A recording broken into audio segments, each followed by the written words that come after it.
Hello and welcome back to the NUFC Opinion Blog, where today we're going to be starting a new series on the channel named Newcastle United Player Ratings. Now within this series I will be unfortunately watching every single Newcastle match and reviewing each player performance on a scale of 1 to 10. Now today we are going to be reviewing the game that was witnessed last night, which was a 1-1 draw at St James's Park with Aston Villa. So not a great game to start the series off admittedly, but we're going to run through the team, obviously all the starting 11 and the players that came onto the pitch as well, and yeah, give them a scale of 1 to 10. So because it is the first episode in the series, I will just give a quick rundown of the concept that it is actually running throughout the series. It's a scale of 1 to 10, as I've just said before, 10 being the best and 1 being the worst. As we work our way down, 9, 8, still had a great game, not quite doing anything to reach that level 10 mark, but still an absolutely fantastic performance for the team. As we work our way down again, 7, 6, just above average, did decent, put some good work in, but nothing too special to kind of reach them up into the 8 and 9 mark. As we work our way down at the middle with 5, slap bang in the middle, nothing too great, nothing too bad. They just did what they had to do and left the pitch after the 90 minutes had expired.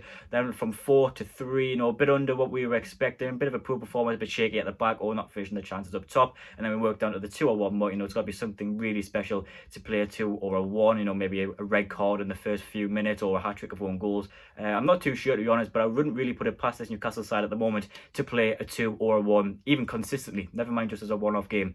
So that's how the series is going to work moving forward. Now let's not waste any more time and do the first episode of this series, which will be the game against Aston Villa, the 1-1 draw at St James's Park. Starting off with our goalkeeper yesterday, Martin Dubravka, in my opinion, paid a 6 out of 10. A solid performance by all means, but nothing too spectacular. Not called on for very many great saves. Obviously not really doubting him. The Aston Villa chances weren't really anything too spectacular for Martin to save. I know he made a couple of decent stops when the Aston Villa attack was offside, which were great stops nonetheless, but with them being offside, they wouldn't have really counted towards anything, so it's hard to gear them into the overall rating. And of course, the clean sheet being lost by an own goal, which we'll come on to shortly, does also hinder his chances of getting up into that 7 mark. But yes, 6 out of 10, nothing too spectacular, but still a decent performance from our goalkeeper. Now moving on to our right back yesterday, which was Emil Kraft, which in my opinion paid a 3 out of 10, already a very low scoring position for a Newcastle United fullback to be in. But yeah, if we're being honest, Emil Kraft, it wasn't really too great from him. I think if you played a right back, you would just expect a bit of solid work on the one-on-one duels and maybe a few crosses here and there. That would just be a solid performance, a 5 out of 10. But he looked very shaky anytime it came across him. Anytime he did get the ball, it looked very wasted when he did have it. He did some long throw-ins which didn't really seem to materialise about anything. And yeah, like I say, anytime a left wing ran out at Emil Kraft, it didn't look great for Newcastle. So yeah, unfortunately, Emil, 3 out of 10 for you.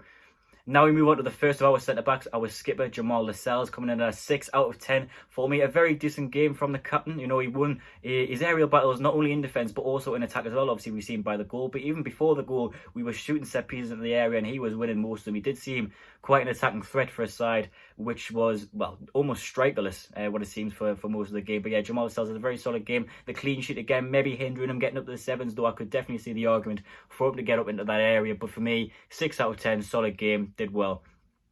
Now we move on to his centre-back pairing, which is Kieran Clark, which in my opinion paid a 5 out of 10. There wasn't really a great deal in this.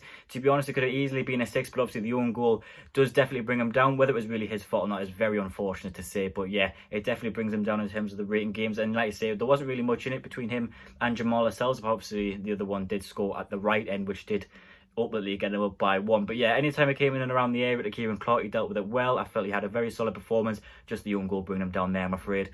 Now we move on to the left back in the side, which was Paul Dummett, and in my opinion, he paid a 6 out of 10. A very solid performance from the Welsh fullback, not only in defence but in attack as well, getting the crosses in when any opportunity arose from him down the left-hand side, which is not often something you really see from Paul Dummett. A lot of confidence on the ball. He wanted to get on the ball down the left-hand side and, like I say, put the crosses in anytime he got the chance. I thought he was very solid defensively as well. Anytime the ball went down the right-hand side for Villa, I felt very confident that Paul Dummett would be able to do at least something to try and shun the attack away for the Villa forwards. I think he had a great performance, probably just shy of that 7 mark due to the clean sheet, which is, it's very harsh given the circumstances that the clean sheet was taken away from him. But yeah, very solid performance for Paul Dummett, 6 out of 10. Now we move on to the first of the midfield trio, which I've got down as Isaac Hayden, who in my opinion played a 6 out of 10. A very solid performance for Isaac Hayden. You get what you get with Isaac Hayden. He wins the ball back and he plays a simple pass absolutely brilliant. There's not too much to say about Isaac Hayden. He does what he does. Nothing too spectacular, but gets the job done. 6 out of 10 for me. Now, the first of Isaac Hayden's two partners, we move on to the second midfielder, John Joe Shelby, who, in my opinion, played a 5 out of 10. If we're going off the first half performance, it was absolutely abysmal from John Joe Shelby. He kept giving the ball away. He kept trying these Hollywood passes, which he's been doing his entire career, and nothing seemed to be coming off for him. He kept kicking the ball out of play, and a very lacklustre first half performance. However, in the second half, I think he pulled it back a bit. He calmed it down. He dictated the tempo quite a lot, and he obviously looked to move the ball forwards as much as possible. So, yeah, good performance in the second half from John Joe Shelby, but obviously we're evening that out. 5 out of 10 for me. Now we move on to our final centre midfielder in the trio. We've got Joe Willick, who in my opinion played a 6 out of 10. I thought it was a decent all-round game for Joe Willick. In that first half, I think if he were going to score any goals, it was probably going to be from a chance that he created. And then that second half, that also continued. But I thought he was very composed on the ball, bringing the ball out of play, keeping it along the floor, doing the basics well. And I thought it was a decent game all-round for Joe Willick.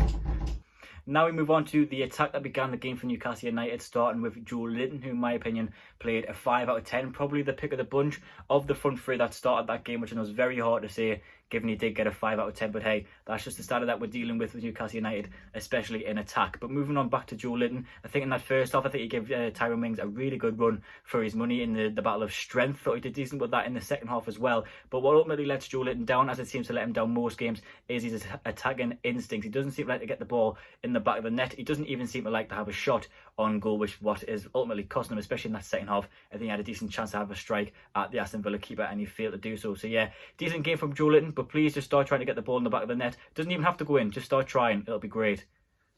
Now we move on to the second of the three attackers. We have Dwight Gail, who in my opinion played a 4 out of 10. Not a great performance from Dwight Gail by his standards, but I'm not too sure how much of this is actually down to Dwight Gail himself. I know he was played down that left-hand side for a majority of that game, which we can see isn't his natural position. He likes playing down the middle. So in terms of the tactical setup, I think it's really hindered Dwight Gale's performance there. He wasn't too involved in the game. He made a couple of decent runs in the first half, but ultimately went missing, in my opinion, in the second half. So not too much to say about Dwight Gail, 4 out of 10. Now we move on to the final attacker that started the game. We have Ryan Fraser, who in my opinion played a 4 out of 10. Very similar to Dwight Gail in that he didn't look comfortable in the position that he was set out in from minute one. He was obviously played down the middle when we're much used to seeing him down the left and the right hand side. I think he looked very out of position. He had a couple of decent shots in the first half, and he had another 1 or 2 shots in the second half, but not too much to shout out really for Ryan Fraser for me. I think he went missing similarly to Dwight Gail, and yeah, poor performance from him. But how much is it down to him? I'm not too sure. I think he should be down the left or the right hand side moving forwards. Now we move on to the substitutes that Steve Bruce did eventually make in that second half. I understand that it is a lot harder to rate these substitutes on their impact on the game, given the limited minutes that some of them do get, but we will just quickly run through them because I think it is important to mention at least Jacob Murphy, who played, in my opinion, a 6 out of 10. He came on, he had instant impact. He looked a lot threatening than we ever did in the entire game before he came on, so I thought it was a great effort from him, obviously getting the eventual assist to Jamal Lascelles as well. So I think he needs to start the next game. 6 out of 10 for Jacob Murphy.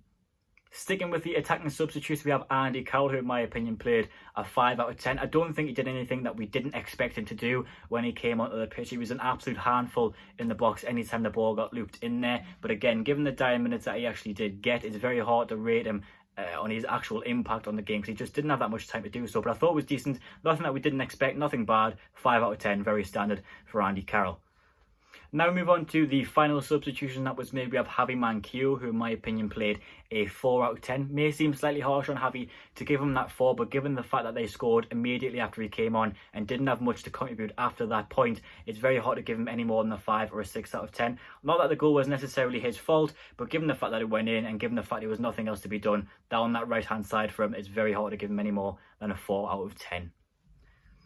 And that's it for the ratings for Newcastle United's game against Aston Villa, which ended 1-1 at St James's Park. A couple of decent performances from a few different players, but nothing too stand out, nothing too special. But that seems to be the absolute standard of Steve Bruce's Newcastle United at the moment. Hopefully we pick things up. Hopefully we see some more 7s, 8s, possibly even a 9 or a 10 moving forwards. But yeah, thank you very much for watching, and how are the lads?